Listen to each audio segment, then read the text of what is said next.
Bismillahirrahmanirrahim. Assalamualaikum warahmatullahi wabarakatuh. Selamat siang.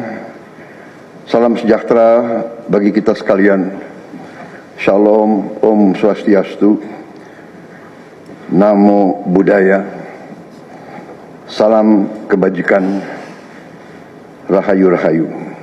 Saudara-saudara sekalian, para anggota Kabinet Merah Putih yang saya hormati dan saya banggakan, Wakil Presiden yang saya hormati, para Menko, Ketua Dewan Ekonomi Nasional, para Ketua Badan, Panglima TNI, Kapolri, Jaksa Agung yang saya hormati, Kepala BIN, saudara-saudara sekalian, sekarang saya kira adalah suatu momen bersejarah. Ini adalah sidang kabinet paripurna pertama yang saya pimpin. Kabinet yang kita sepakati, kita beri nama Kabinet Merah Putih untuk menjadi suatu simbol persatuan, simbol kebersamaan, simbol kebangsaan. Saya terus-menerus sudah beberapa tahun ini maju ke hadapan rakyat Indonesia, kepada semua pemimpin politik, pemimpin masyarakat, pemimpin agama, pemimpin pengusaha. Saya terus-menerus menekankan pentingnya persatuan. Sumber kunci keberhasilan kebangkitan suatu bangsa dalam sejarah manusia berabad-abad, kuncinya adalah bila elitnya bisa kerjasama, bila elitnya bersatu. Persatuan ini artinya adalah kita bisa sepakati mana adalah kepentingan nasional yang inti, mana adalah kepentingan nasional yang vital bagi kelangsungan hidup bangsa kita. Kita masing-masing punya kepentingan politik masing-masing. Kita masing-masing punya kepentingan kelompok masing-masing. Tapi manakala kita sudah bicara tentang bangsa dan negara, kita harus sepakati kepentingan nasional yang vital. Saya meyakini bahwa kepentingan nasional vital kita tentunya harus kita sepakati adalah kemerdekaan dan keutuhan NKRI, keutuhan Negara Kesatuan Republik Indonesia. Dan untuk menjamin keutuhan dan kelangsungan hidup Negara Kesatuan Republik Indonesia, kita harus dengan handal, dengan cerdik, dengan pandai bisa menjaga dan mengelola kekayaan bangsa kita. Hanya apabila kita bisa menjaga dan mengelola dengan baik semua kekayaan kita, hanya dengan demikian kita bisa memberi pelayanan kepada rakyat kita. Kita bisa memberi kebutuhan hidup rakyat kita. Kita bisa membayar segala keperluan suatu negara modern Dan di antaranya tentunya adalah menjamin kedaulatan bangsa. Saya ingatkan saudara-saudara sekalian, jangan sampai kita lupa dengan Undang-Undang Dasar kita sendiri, Undang-Undang Dasar 1945, yang jelas dalam pembukaannya tertera tujuan-tujuan nasional kita, di mana tujuan-tujuan nasional kita sangat jelas oleh pendiri-pendiri bangsa kita. Tujuan pertamanya adalah melindungi segenap bangsa Indonesia dan seluruh tumpah darah Indonesia. Ini tujuan nasional yang pertama untuk kita survive. Karena itu kita perlu memikirkan apakah kita sudah cocok atau tidak investasi kita kepada pertahanan bangsa Indonesia. Kedua, tentunya memajukan kesejahteraan umum. Saya katakan berkali-kali bahwa negara yang merdeka, rakyatnya harus merasakan kemerdekaan. Janganlah kita bangga menjadi anggota G20 kalau rakyat kita masih banyak yang miskin, masih banyak yang lapar. Mencerdaskan kehidupan bangsa mutlak. Pendidikan bagi kita adalah prioritas yang sangat tinggi. Saya kira ini terlihat komitmen kita kepada pendidikan. Kalau tidak salah, alokasi kita dalam anggaran 2025 untuk pendidikan salah satu tertinggi, Pak. Mungkin selama sejarah kita, Pak. Untuk pertama kali kita sudah 25%, Pak. Bu ya. 20. Pak.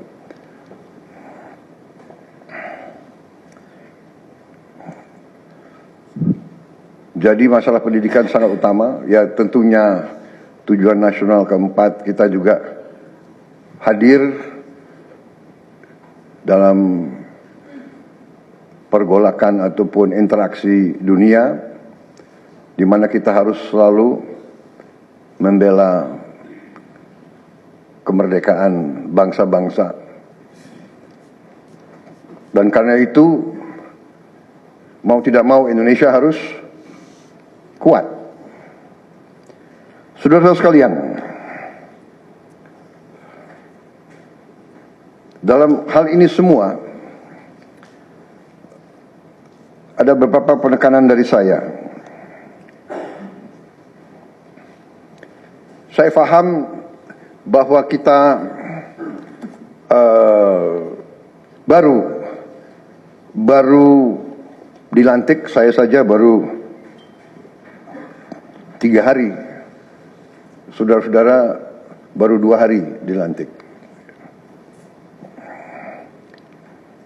Dan saudara-saudara, saya persilahkan secepat mungkin, terutama bagi menteri-menteri yang baru, silahkan konsolidasi sendiri, mengatur sendiri secepat mungkin administrasi saudara dan tim saudara di kementerian dan badan masing-masing. Penyusunan tim sangat penting. Tim yang baik, tim yang bisa kerjasama akan memudahkan kita mencapai target-target yang kita tentukan. Saudara-saudara, saya sangat mengutamakan kerjasama sebagai tim.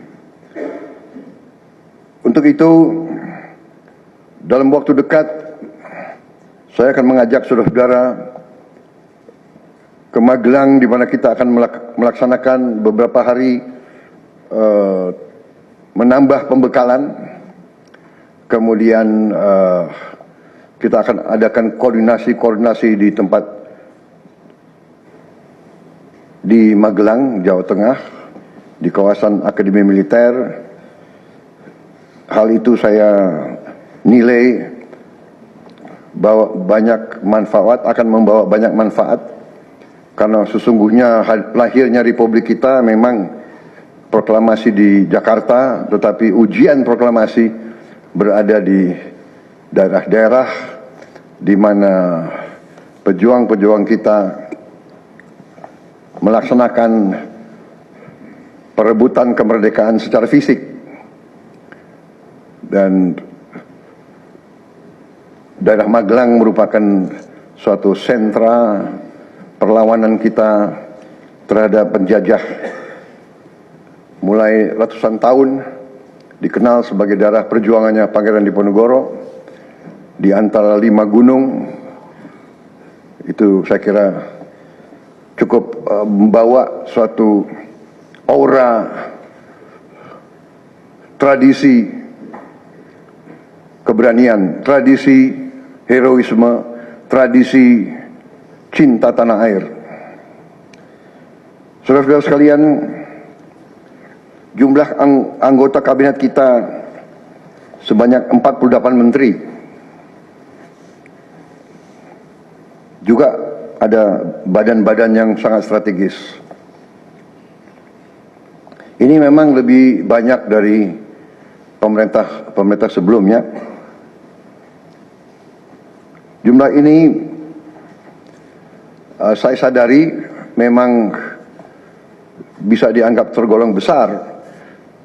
Tapi memang bangsa kita bangsa yang besar.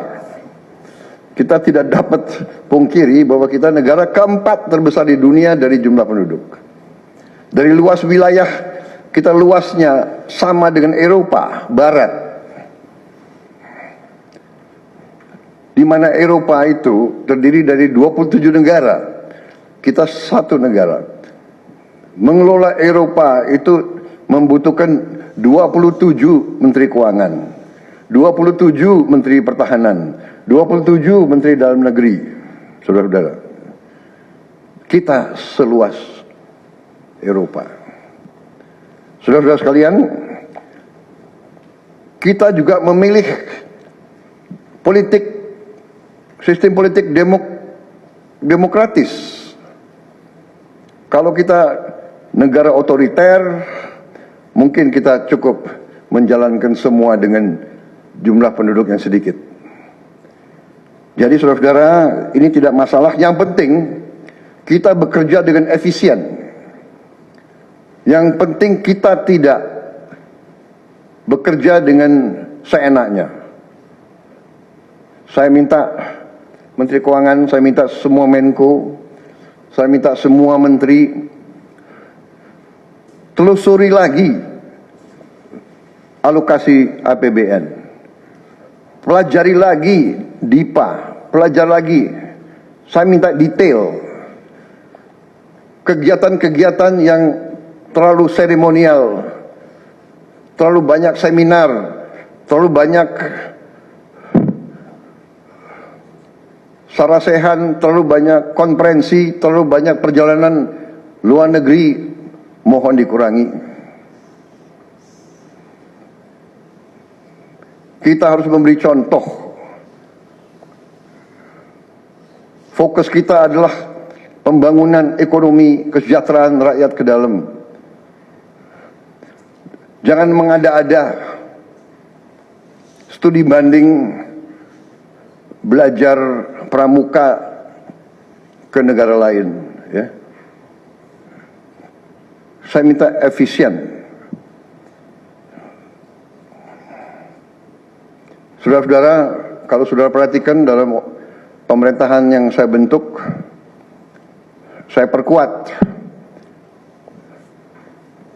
kepala staf kepresidenan.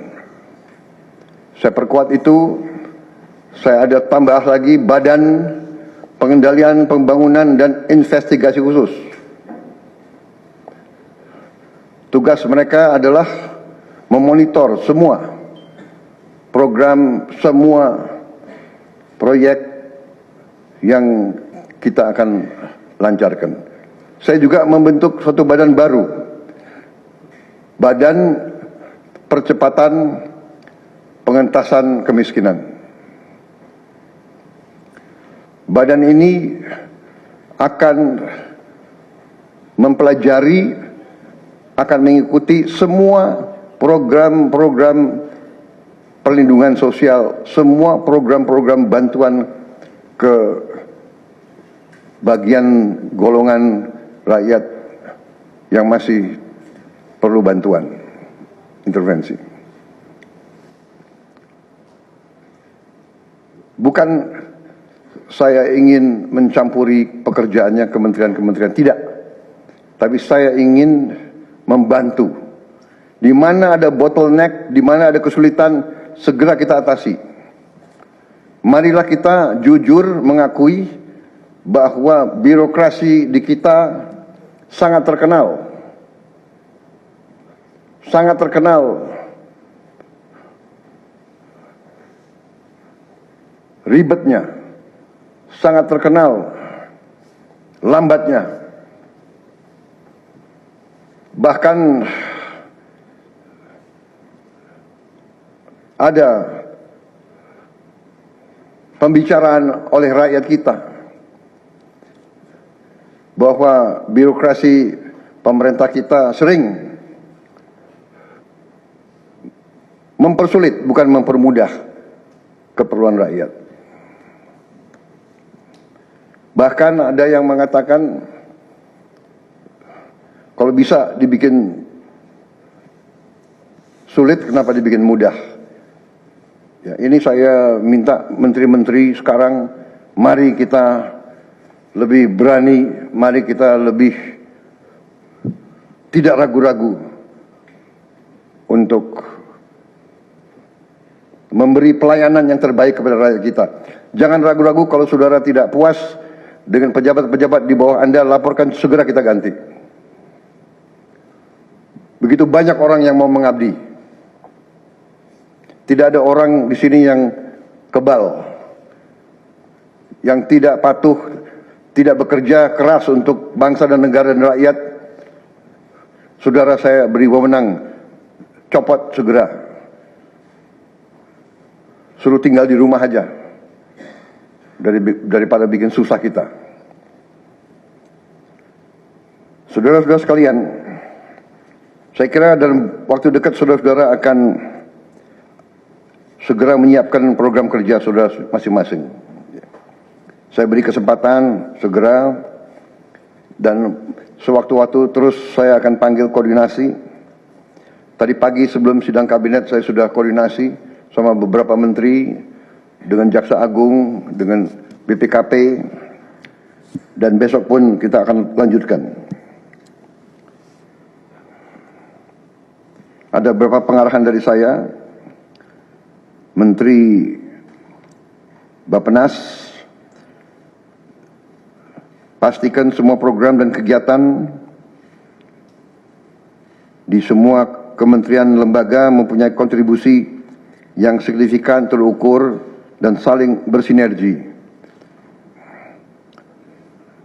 Pelajari kembali semua proyek. Jangan ada proyek yang mercusuar. Semua ditujukan kepada yang saya sampaikan pada pidato saya di depan Majelis Permusyawaratan Rakyat pada hari pelantikan saya. Kita harus swasembada pangan. Itu prioritas dasar karena situasi global. Perang besar bisa pecah setiap saat. Kita harus jamin kemampuan kita memberi makan rakyat kita sendiri. Swasembada energi mutlak. Kita bersyukur kita punya sumber alam yang sangat besar. Kita sekarang tidak boleh ragu-ragu memanfaatkannya sebaik-baiknya. Hilirisasi kunci daripada kemakmuran. Karena itu saya minta menteri-menteri terkait, Menteri Investasi, Hilirisasi, Menteri Bappenas, Menteri ESDM, dengan beberapa menteri lain dibantu oleh tentu Menko Perekonomian dan Ketua Dewan Ekonomi Nasional, saya minta segera inventarisir proyek-proyek penting dalam program hilirisasi kita. 26 komoditas, proyek-proyek yang vital dalam 26 komoditas tersebut yang harus dihilirisasi segera dirumuskan, bikin daftar, dan kita segera untuk mencari dana sehingga kita bisa mulai hilirisasi dalam waktu yang sesingkat-singkatnya. Kemudian program makan bergizi, Kepala Badan Gizi Nasional dan semua KL untuk siapkan segera kita mulai dengan bergerak cepat, tepat sasaran, terukur, tapi jangan takut dengan kesulitan. Ya. Saya masih mendengar beberapa tokoh meragukan kemampuan kita untuk laksanakan itu. Saya tidak katakan bahwa ini bisa selesai dalam 1 minggu, 2 minggu, atau 3 bulan. Tidak ada di antara kita yang punya tongkat Nabi Sulaiman. Tapi kita bisa berhitung, kita bisa mengelola, kita bisa alokasi dana, kita bisa kerahkan sumber daya. Dan kita akan mencapai target yang kita tentukan. Saya hakul yakin, saya pertaruhkan kepemimpinan saya. Bagi saya, makan bergizi untuk anak-anak dan ibu hamil ini adalah strategik. Yang tidak mendukung hal ini, silahkan keluar dari pemerintah yang saya pimpin. Kita satu tim, harus yakin semuanya. Ini bagian daripada rencana kebangkitan bangsa Indonesia. Dan sesudah itu, tentunya yang saya katakan pendidikan sangat mutlak.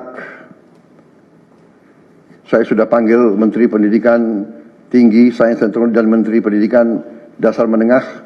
Kita sudah mempunyai gambaran besar bagaimana kita segera akan menyentuh semua anak-anak kita.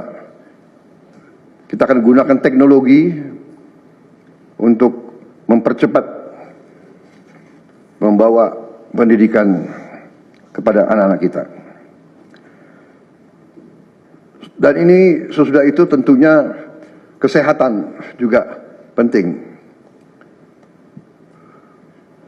Demokratisasi yang paling cepat, yang paling dirasakan oleh rakyat adalah pendidikan dan kesehatan. Kalau kita bisa memberi pendidikan yang terbaik untuk anak-anak kita, kesehatan yang memadai untuk seluruh rakyat kita, itu adalah demokrasi yang sebenarnya. Saudara-saudara,